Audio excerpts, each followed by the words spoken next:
Assalamualaikum warahmatullahi wabarakatuh. Assalatu wassalamu ala asrafil anbiya wal mursalin Sayyidina wa maulana Muhammadin wa ala alihi wa sahbihi amma ba'd. La hawla wa la quwata illa billah. Sahabat yang saya hormati dan saya banggakan,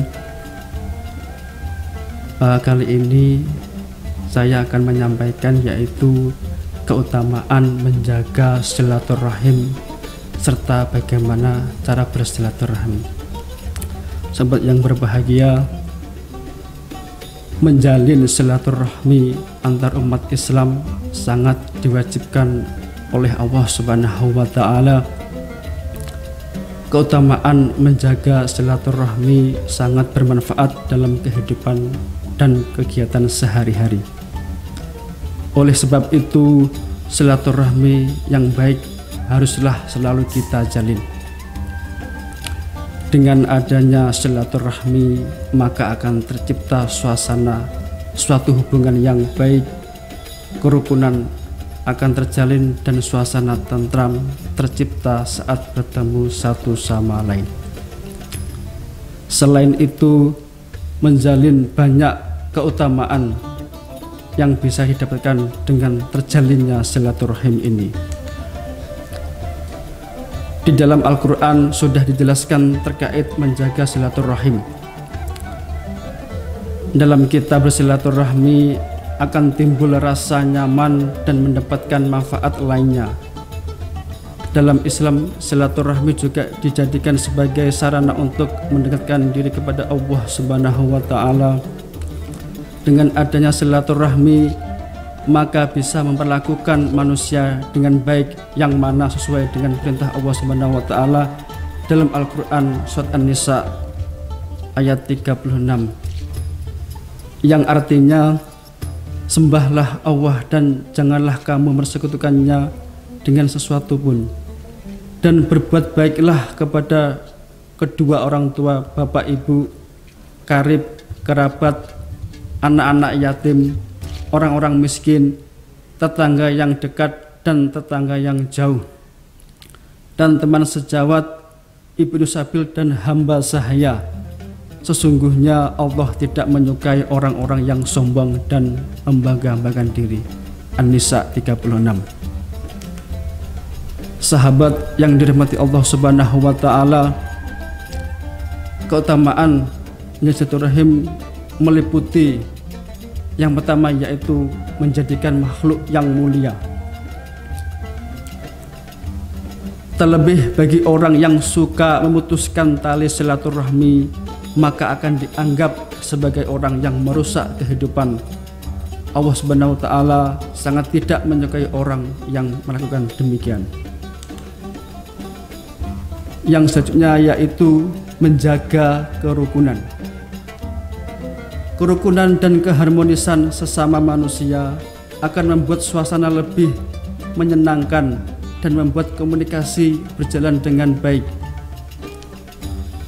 Dengan adanya bersilaturahmi, maka kerukunan akan tetap berjalan dan bisa saling untuk memaafkan dengan hubungan sesama manusia.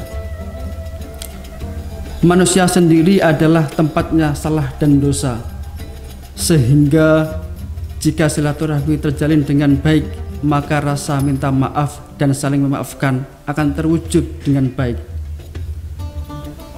Menjalin silaturahim bisa dengan mengunjungi anggota keluarga maupun sanak saudara, sehingga tercipta kerukunan serta hubungan yang sangat harmonis. Saudara sahabat yang dirahmati Allah Subhanahu wa taala, ini cara menjalin silaturahmi yang baik dengan sahabat dan saudara. Yang pertama yaitu berkunjung ke rumahnya. Menjalin silaturahmi bisa mengunjungi rumah kerabat atau saudara dengan tujuan yang baik. Sisihkan sebagian waktu untuk bisa mengobrol maupun memberikan perhatian. Dengan kita disibukkan bekerja, berangkat pagi pulang sore, hampir seminggu penuh. Ayo kita sisihkan waktu hari Sabtu atau Minggu untuk bersilaturahmi, terutama kepada saudara, kepada orang tua yang masih punya orang tua, kepada teman-teman lama. Ayo kita sisihkan waktu untuk bersilaturahmi. Pastinya dengan silaturahmi yang dijalankan dengan baik, dengan mengunjungi rumah akan terasa lebih rekat. Sehingga kita kalau sering bersilaturahmi kepada kerabat, kepada saudara, hubungan kita lebih rekat, lebih harmonis, lebih bahagia.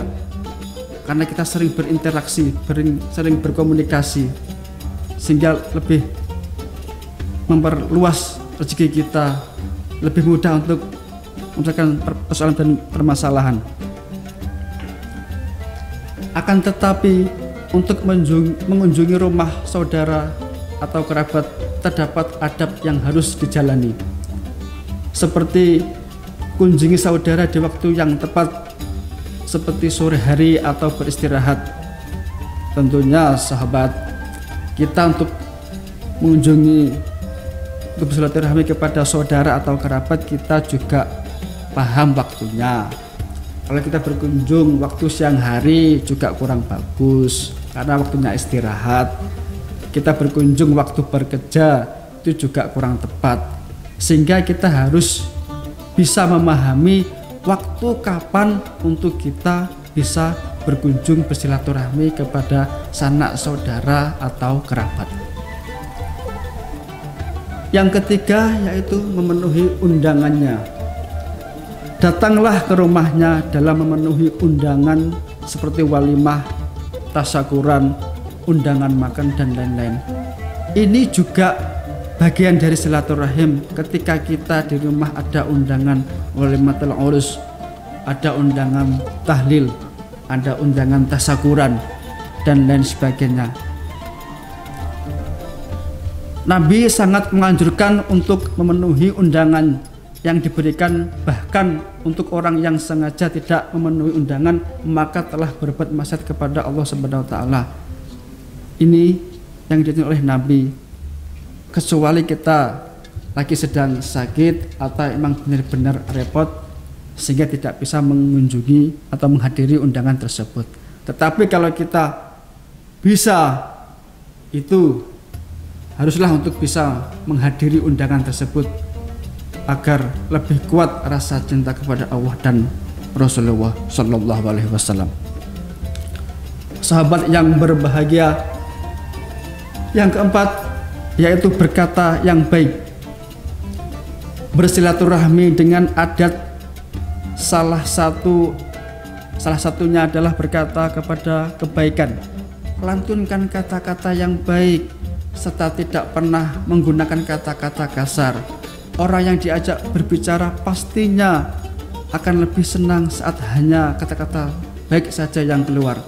Ketika kita berkunjung terus berkomunikasi yang baik, kita menggunakan bahasa, menggunakan intonasi, menggunakan kata-kata yang baik, yang halus, sehingga orang yang kita datangi atau orang si pendengar tersebut akan lebih senang, lebih bahagia dengan tutur kata yang baik yang disampaikan hal tersebut.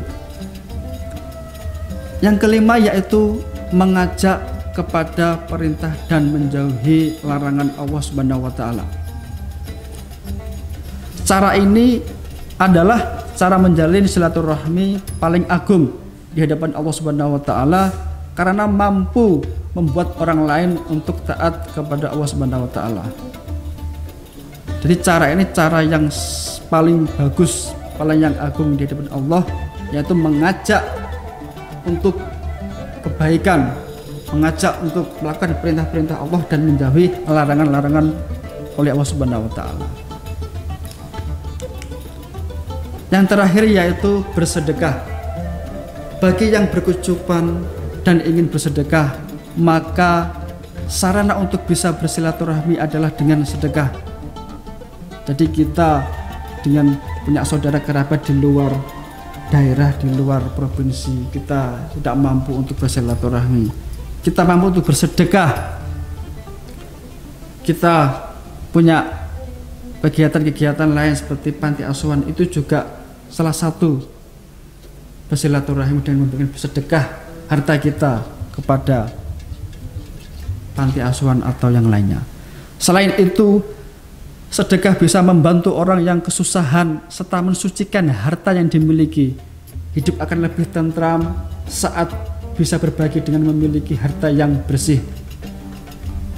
Sahabat yang dirahmati Allah Subhanahu wa taala, mari kita tingkatkan ibadah kita di bulan Ramadan ini, yaitu dengan menjalankan ibadah-ibadah amaliyah, terutama bersilaturahmi kepada teman, kepada saudara. Kita tingkatkan lagi. Yang dulu kita sudah terkendala waktu Covid 2 tahun, sehingga saat ini Allah memberikan keluasan untuk bisa bersilaturahim. Mungkin itu yang bisa kami sampaikan. Kurang lebihnya saya mohon maaf. Wassalamualaikum warahmatullahi wabarakatuh.